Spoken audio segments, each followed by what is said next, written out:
Assalamualaikum warahmatullahi wabarakatuh. Waalaikumsalam warahmatullahi wabarakatuh. Perkenalkan, nama saya Riril Aryani, CGP Angkatan 10 dari Kabupaten Jember. Baik, di sini saya bersama dengan Ibu Yati Wulandari, yaitu guru PKN dari SMPN 3 Jember. Selamat pagi, Bu Yati. Selamat pagi, Bu Ridil. Bagaimana kabarnya? Alhamdulillah Alhamdulillah baik. baik. Ya, Baik ya. alhamdulillah. Bu Yati, kali ini kita melaksanakan pertemuan hari ini adalah kita adakan percakapan pra-observasi yang akan sebelum kita laksanakan observasi di kelas. Begitu, Bu.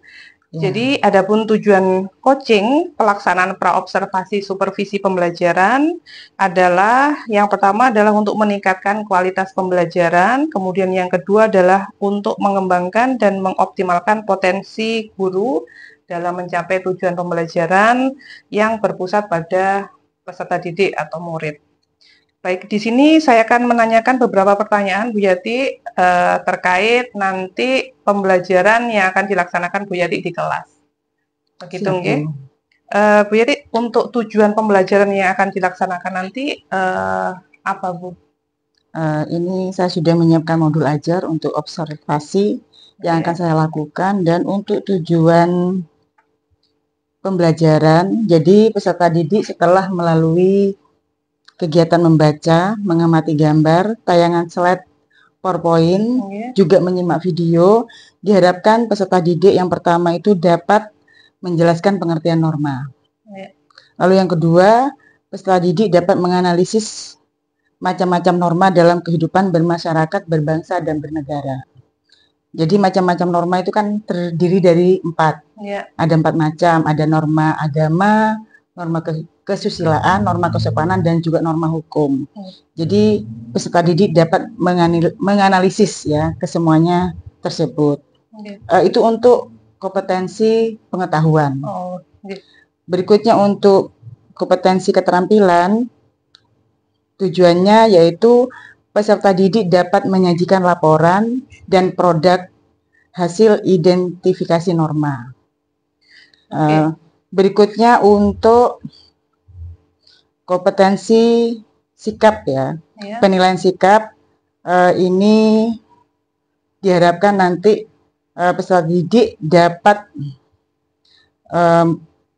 mendapatkan penanaman karakter terkait dengan profil pelajar Pancasila, diantaranya yaitu beriman, bertakwa kepada Tuhan Yang Maha Esa, dan berakhlak mulia.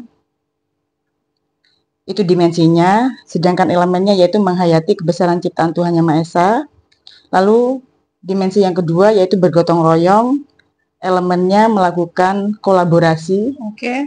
Dimensi yang ketiga yaitu bernalar kritis, dengan elemen memperoleh dan memproses informasi serta gagasan dengan baik. Baik. Itu terkait tujuan pembelajaran, baik kompetensi sikap, pengetahuan maupun keterampilan. Baik. Mungkin kalau saya bisa simpulkan ada 3 tujuan pembelajaran yang akan dilaksanakan oleh Bu Yati terkait norma, nggih, Bu? Ya. Ya, terkait norma. Jadi ada tujuan pengetahuan, nanti anak-anak mengidentifikasi apa itu norma, begitu apa norma itu, kemudian nanti mengidentifikasi macam-macam norma. Kemudian ada sikap, keterampilan dulu ya. Keterampilan itu nanti anak-anak mengidentifikasi. Gimana, bisa menyajikan laporan. Berarti dalam bentuk menghasilkan laporan produk ya. Juga menghasilkan produk. Menghasilkan produk. Kemudian yang sikap nanti untuk penanaman karakter ya, sesuai positif dengan ya. Profil pelajar Pancasila. Baik Bu Yati, sangat menarik. Kemudian untuk selanjutnya area pengembangan yang hendak dicapai dari proses pembelajaran. Kemarin yang diinfokan sama Bu Yati ada diferensiasi begitu ya. Gimana Bu Yati? Iya, untuk pengembangan area pembelajaran terkait dengan diferensiasi, juga KSE, kompetensi sosial emosional siswa, dan budaya positif. Jadi ada 3 ya? Iya, ada 3. Jadi pengembangan dari diferensiasi terlebih dahulu. Jadi dalam modul ajar ya, ini sudah saya rancang. Nanti pembelajarannya itu berdiferensiasi. Jadi di situ peserta didik dapat menghasilkan produk sesuai dengan minat, bakat, dan juga kemampuan siswa. Jadi nanti untuk produknya siswa itu, ya ini kami sudah siapkan di LKPD. Jadi siswa itu nanti disuruh membuat produk dari berbagai pilihan yang saya sampaikan. Anak-anak bisa membuat dalam bentuk digital atau manual. Di antaranya yaitu pilihan-pilihannya ada flyer, infografis, mind map, komik, menggambar, menceritakan pengalaman, membuat clipping, membuat puisi, dan membuat video. Jadi kesemuanya itu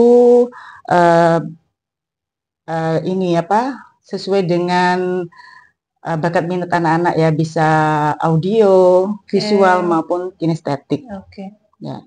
Ya. Itu untuk yang diferensiasi. Berarti diferensiasinya produk ya, Bu? Oke, diferensiasi produk. Untuk selanjutnya KSE-nya? KSE-nya itu kompetensi sosial emosional.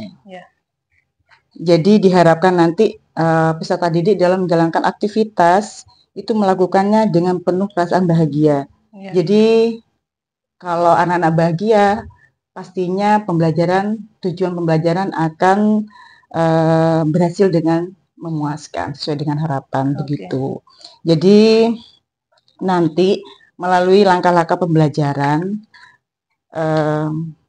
mulai dari pendahuluan, inti sampai ke penutup akan diselipkan terkait dengan kompetensi sosial emosional peserta didik.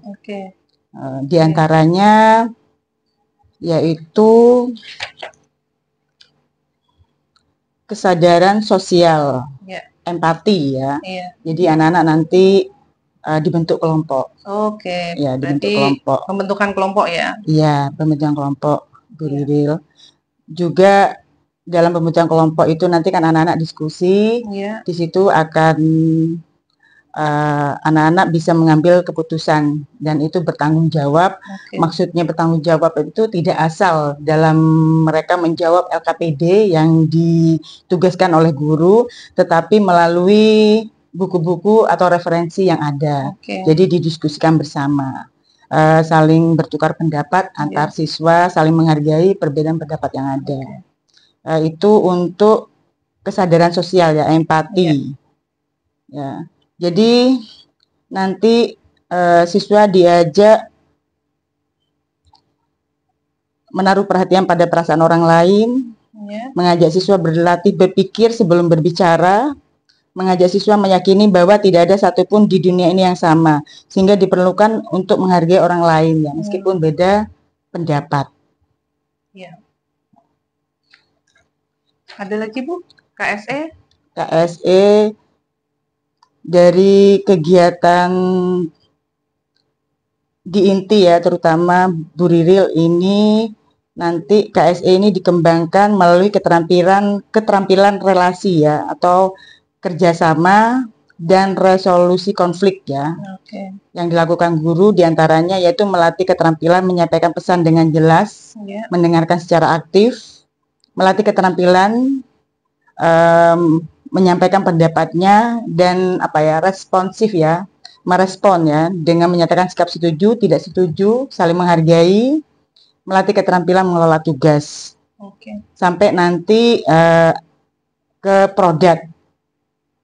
Jadi ke semuanya sesuai dengan KSE ya, kompetensi sosial emosional peserta didik. Baik. Ada satu lagi tadi disebutkan Bu Yati, budaya positif ya? Ya, kalau budaya positif bagaimana Bu? Untuk budaya positif, contohnya itu dalam kegiatan pembelajaran yang akan saya observasi ini sebelum dan sesudah kegiatan itu ada doa. Oke. Jadi diawali, diakhiri dengan doa. Iya. Itu, dan kebiasaan atau budaya positif yang lain kami selipkan juga dalam pembelajaran. Misalnya siswa keluar masuk kelas itu harus izin terlebih dahulu. Kalau mau bertanya itu anak-anak disampaikan harus mengacukan tangan terlebih dahulu. Jadi untuk menghindari ribut ya, dan hal-hal yang tidak diinginkan. Saling menghormati juga, Bu, sepertinya ya. Iya, saling menghormati. Itu untuk budaya positif. Berarti kalau boleh saya simpulkan ada 3 area pengembangan yang ingin dicapai dalam pembelajaran Bu Yati. Yang pertama adalah diferensiasi, tadi diferensi produk yang dipilih dengan mempertimbangkan minat bakat murid, Bu. Jadi tadi disampaikan bahwa ada beberapa anak-anak membuat produk sesuai dengan minat mereka, minat bakat mereka. Boleh flyer, boleh audio, kemudian mind map juga, begitu nggih? Menggambar, membuat komik. Baik. Untuk yang area pengembangan yang kedua adalah terkait KSE. Tadi disampaikan Bu Yati, anak-anak berkelompok untuk mendiskusikan tentang tugas yang mereka akan diberikan, yaitu terkait kesadaran sosial, Ibu. Kemudian yang kedua adalah pengambilan keputusan. Begitu untuk budaya positif. Tadi disampaikan berdoa di awal dan di akhir pembelajaran, kemudian saling menghargai, mengacungkan tangan ketika tanya jawab. Begitu nggih? Baik, terima kasih Bu Yati. Berarti kira-kira strategi yang akan disiapkan tadi itu ya sudah masuk ke sana. Kalau strateginya bagaimana, Bu? Untuk diferensiasi produknya? Untuk diferensiasi produknya, untuk strateginya itu saya di awal menyiapkan modul ajar, jadi merancang pembelajaran sehingga sesuai dengan kebutuhan belajar siswa. Itu yang pertama. Lalu berikutnya menggunakan metode pembelajaran sesuai dengan kebutuhan peserta didik. Model pembelajarannya, dan pembelajarannya juga berpusat pada peserta didik. Jadi maksudnya berpusat pada peserta didik itu kan anak-anak diberikan pilihan. Maksudnya itu kan biar anak-anak nyaman ya, termotivasi untuk mengerjakan tugasnya ya, semangat karena sudah sesuai dengan bakat, minat dan kemampuan mereka. Itu. Sangat baik Bu Yati. Jadi strateginya mulai dari persiapan modul sampai penugasan gitu ya.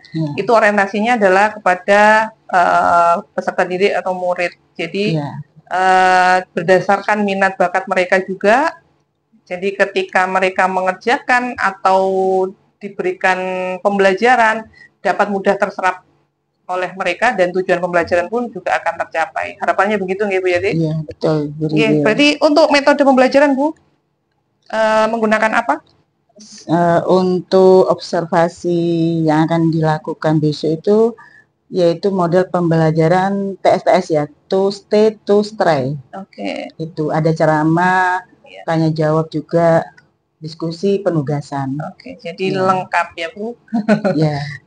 Baik Bu Yati, untuk jadwal pelaksana supervisi nanti ada di kelas berapa? Kelas 7H. Kelas 7H hari Jumat, kapan? Hari Jumat? Hari Jumat jam ke-1 dan 2. Jam ke-1 dan ke-2. Baik, nanti besok berarti ya Bu? Besok insya Allah kita ketemu di waktu pelaksanaan observasi di kelas. Semoga harapan dan tujuan dari pembelajaran yang disampaikan Bu Yati tadi bisa betul-betul diterapkan di kelas. Baik, itu saja Bu Yati, saya cukupkan hari ini untuk pra-observasinya. Semoga harapan dan tujuannya ya tadi tercapai. Itu saja. Terima kasih Bu Yati sudah di dalam percakapan pra-observasi. Baik, terima kasih. Wassalamualaikum warahmatullahi wabarakatuh. Waalaikumsalam warahmatullahi wabarakatuh.